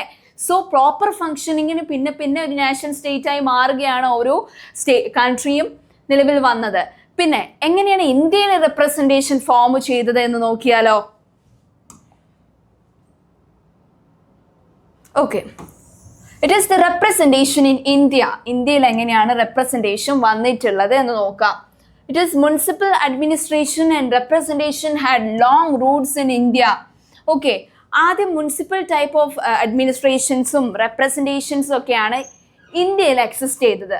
It is the Indica of Megasthenes mentioned about the affairs of cities administration by a municipal board. South India, the celebrated Kuda Volay system of Imperial Chola was given to understood the existence of well-organized municipal institution exist ചെയ്തതിൻ്റെ ഒരു example പറഞ്ഞിട്ടുള്ളത് തമിഴ്നാട്ടിൽ ചോള ഭരണം ഉള്ളപ്പോൾ അല്ലേ, it is Kudavolai system exist ചെയ്തപ്പോഴാണ് അവിടുത്തെ administration എങ്ങനെയാണെന്ന് മനസ്സിലാക്കിയത്. They were the basis democratic bodies. അവരെന്ന് പറഞ്ഞാൽ കറക്റ്റായിട്ടുള്ള എങ്ങനെയായിരിക്കണം ഒരു ഡെമോക്രാറ്റിക് ബോഡീസ് ഉള്ളത്, വളരെ വെൽ ഓർഗനൈസ്ഡ് ആയിട്ടുള്ള ഇൻസ്റ്റിറ്റ്യൂഷൻസ് ആയിരുന്നു കുഡാ വോലൈ എന്ന് പറയുന്ന തമിഴ്നാട്ടിൽ ചോള ഭരണം എന്ന് പറയുന്നത്. അതിനൊരു സ്ട്രക്ചർ ഉണ്ടായിരുന്നു. ആ ഒരു സ്ട്രക്ചറാണ് പിന്നെ നമ്മുടെ ഇന്ത്യയിലെ നാഷൻ സ്റ്റേറ്റ് അല്ലേ, ഓരോ സ്റ്റേറ്റും ഫോം ചെയ്യാനുള്ള കാരണവും എങ്ങനെയാണ് വെൽ അഡ്മിനിസ്ട്രേറ്റഡ് ആയി മാറിയതും പറയുന്നത്. ഓക്കെ, ചെറിയ ചെറിയ വില്ലേജ് കൗൺസിൽസ് ആയിരുന്നു പണ്ട് എക്സിസ്റ്റ് ചെയ്തത്. പിന്നെയാണ് അത് എന്തായിട്ട് മാറിയത്, പഞ്ചായത്തായി മാറിയതൊക്കെ അല്ലേ. ഓക്കെ, പിന്നെ ഓരോ ഡിസ്ട്രിക്റ്റായി ഫോം ചെയ്ത് ഈ വില്ലേജസ് ഡിസ്ട്രിക്റ്റായി മാറുകയും അല്ലേ, how the villages were become wards and it is how it becomes the present constituencies. പല പല മണ്ഡലങ്ങളായിട്ട് മാറിയതും എങ്ങനെയാണ് എന്നുള്ളതിനെ കുറിച്ചാണ് പറയുന്നത്. പിന്നെ ഈ മുനിസിപ്പൽ കോർപ്പറേഷനിലുള്ള റെപ്രസെൻറ്റേറ്റീവ്സിനൊക്കെ തിരഞ്ഞെടുക്കുന്നത് എങ്ങനെയാണ്, മെയിനായിട്ട് എന്താണ് എലക്ഷൻ ത്രൂ ആണ് നമ്മൾ അവരെയൊക്കെ എലക്ട് ചെയ്യുന്നത് അല്ലേ. അപ്പോൾ ഇത്തരം കാര്യങ്ങളാണ് മെയിനായിട്ട് നമ്മൾ ഇതിൽ ഡിസ്കസ് ചെയ്തത്. എങ്ങനെയാണ് അല്ലേ ഓരോ തിയറീസ് ബേസിസിൽ എങ്ങനെയാണ് ഓരോ നാഷൻ സ്റ്റേറ്റ് ഫോം ചെയ്തത് എന്നതിനെ കുറിച്ചാണ് ഇവിടെ ഡിസ്കസ് ചെയ്തിട്ടുള്ളത്. ഫോഴ്സ് തിയറി പറഞ്ഞു, and also we discussed about social contract theory, evolutionary theory. അങ്ങനെ ഓരോ തിയറി ബേസിസിൽ എങ്ങനെയാണ് പ്രോപ്പർ ആയിട്ടുള്ള ഒരു ഗവൺമെൻറ് ഫങ്ഷൻ ചെയ്യുന്നത് എന്നതിനെ കുറിച്ചാണ്. ഇപ്പോൾ ഗ്രീക്ക് സിറ്റി സ്റ്റേറ്റ്, റോമൻസിൻ്റെ കാര്യം പറഞ്ഞു. അതുപോലെ തന്നെ മെയിൻലി നമ്മുടെ ഇന്ത്യൻ സ്റ്റേറ്റ് അഡ്മിനിസ്റ്റർ ചെയ്തേണ്ട ഓരോ സ്റ്റെപ്പ് ബൈ സ്റ്റെപ്പ് വളരെ സിമ്പിൾ ആയിട്ടുള്ള രീതിയിലാണ് നമ്മൾ ഈ ഒരു ചാപ്റ്ററിൽ ഡിസ്കസ് ചെയ്തത്. Okay, thank you.